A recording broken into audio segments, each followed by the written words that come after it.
Nibbana is no joke, because life is no joke. When you put your hand to the fire, if it doesn't burn, don't worry about Nibbana. So when you get home tonight, light a fire. Just to check, Just to check. Just light the fire, put the stove on or something, and put your finger into the fire. See whether it burns. If it doesn't burn, don't come back again. These sermons are a waste of time.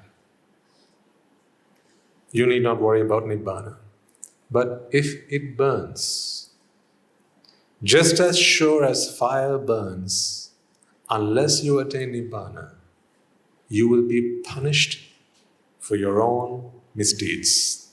You will be punished for your own ignorance. You will be punished for your own attachment.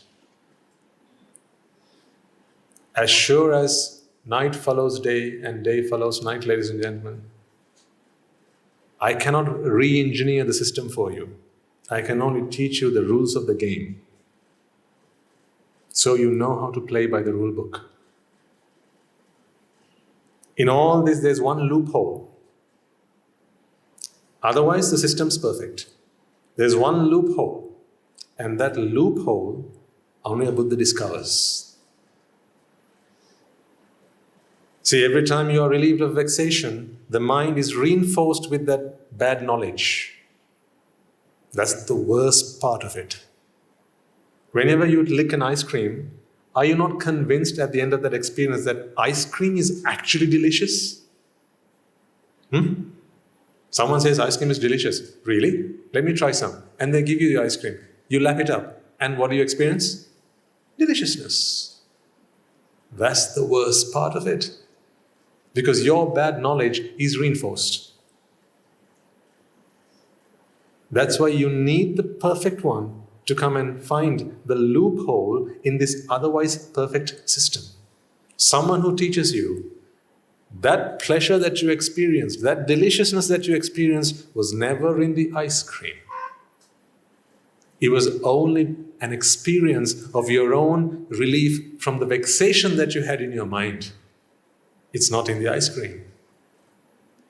See, unless you have someone who has seen that, who's there to help you? Who's there to teach you this? Who's there to guide you?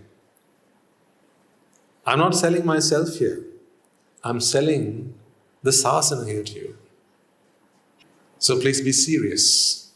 Work harder on yourselves than you do on your jobs.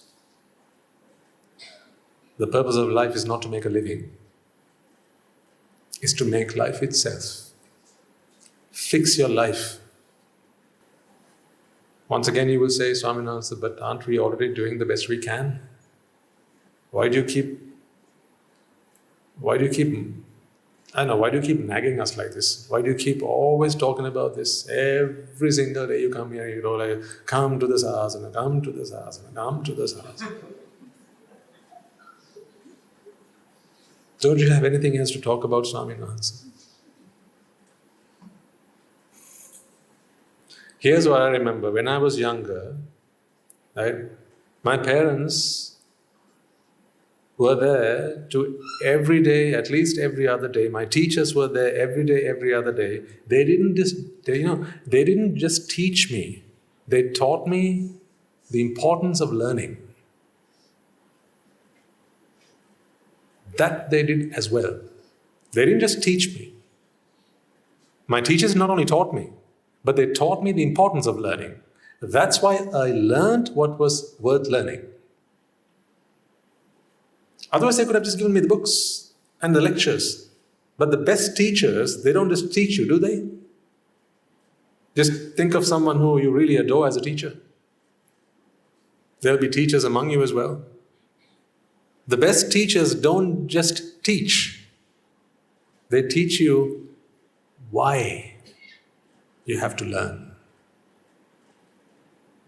That's the part I'm doing with you from time to time. I don't just come and explain the Dhamma to you. I remind you why. Why the Dhamma?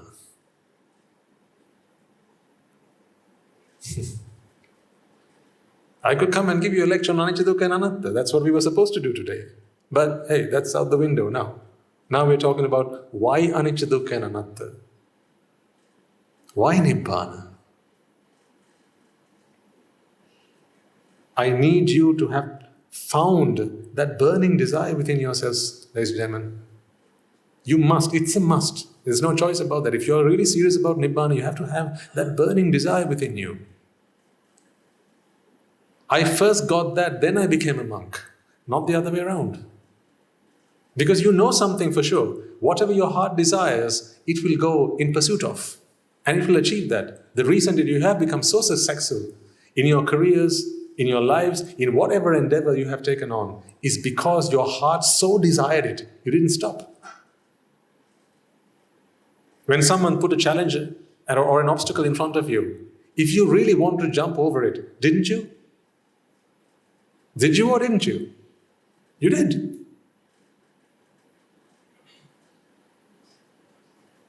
Take a trip back in your own lives. You've lived long enough to have plenty of this experience.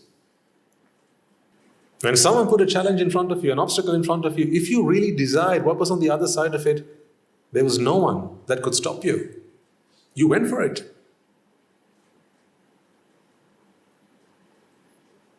That proved to you that your mind is capable. Because what the heart desires, it will always find a way to achieve it.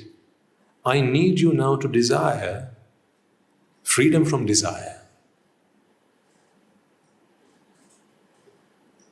I want you to desire freedom from desire.